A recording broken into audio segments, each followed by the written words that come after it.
Welcome to another edition of Back in Shape with T. I'm Tarashe, and this is a tricks and tips for chest training video number 4. A little bit more advanced. I'm going to show you how to use the total gym and alternative exercises to get the pecs involved. As you can see, my pecs are involved with the pullover to crunch here. So we're going alternative exercises and explaining how this type of scientific shoulder conditioning and scientific back training as well as core conditioning comes into play. For example, with the pec fly, obviously I'm using all of the major pectoral muscles, but there's lots of activation in the medial rotators of the shoulders because my hands are in a neutral position, meaning the palms are facing each other. I'm activating the subscapularis. So if you have any rotator cuff issues or trying to keep a strong rotator cuff muscles going, this particular movement on the total gym is paramount. It's awesome. Okay, the pec minors come into play with the stretch and flex as well. So without further ado, take a couple seconds break, and I'm going to go right into the chest press here. My hands are now in a prone position, meaning my palms are facing the ground as opposed to neutral. All right? There is slight rhythmic stabilization that I have to focus on here because the cables with the total gym move. They're free. So my body has to stabilize in a sort of a rhythm. We'll get back to that after we go for my first break, which is the jump rope.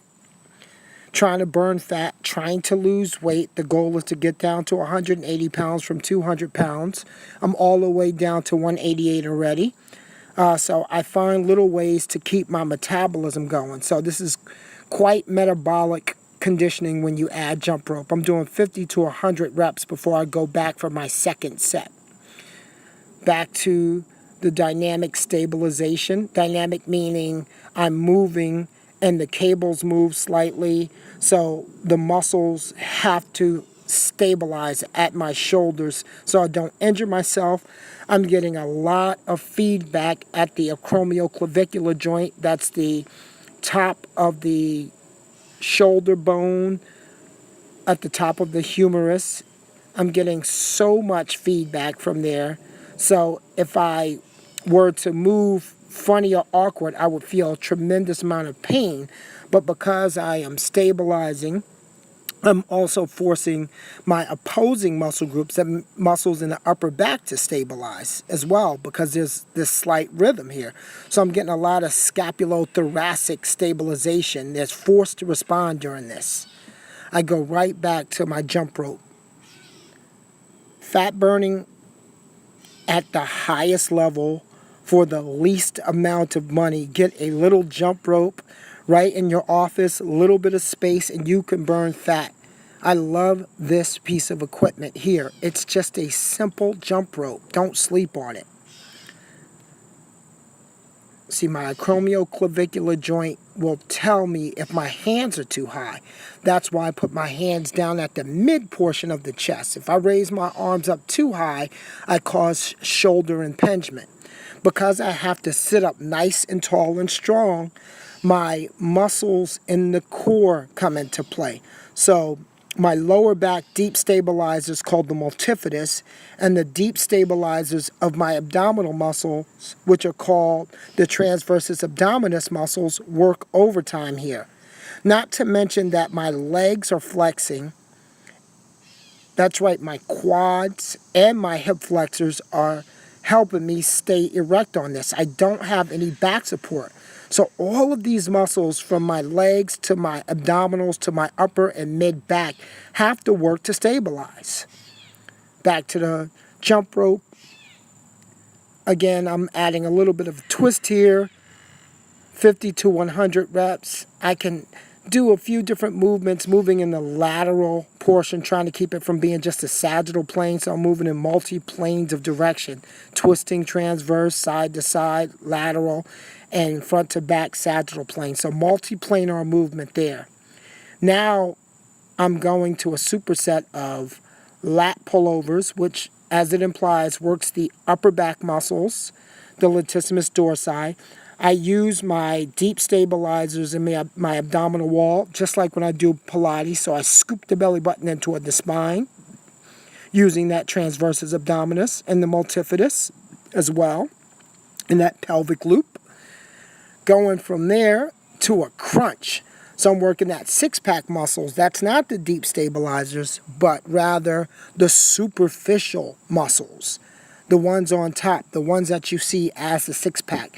This lat pullover will make the latissimus dorsi, my upper back muscles work, my chest work, my intercostals work, and because I'm doing a crunch now, my six-pack muscles or the abs are working as well. This is a killer routine.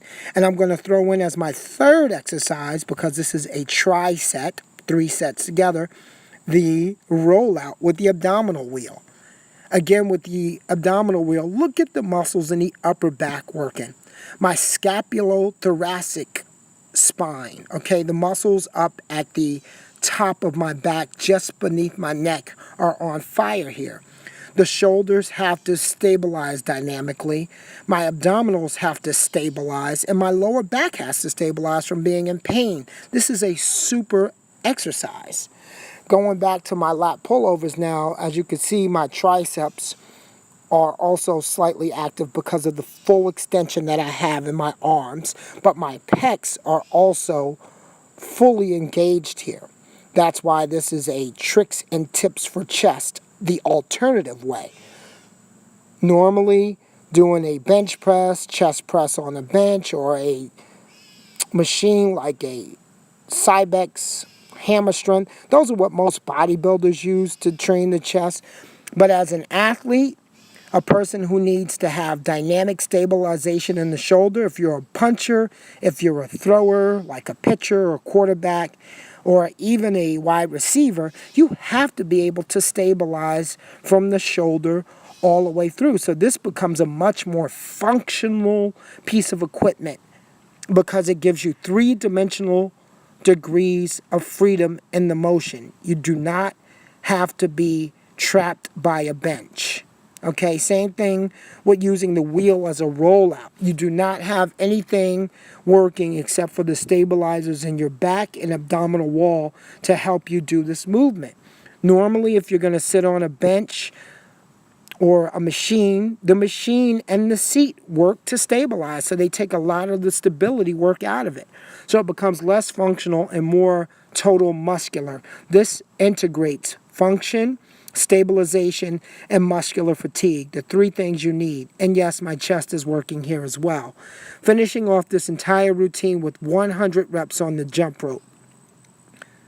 I just wanted to demonstrate that if I am in a home office and I don't have a lot of space, that I could put this total gym in the corner, do my jump rope for about a half hour, get a full total integrated workout without any real worries about time, because this becomes time efficient.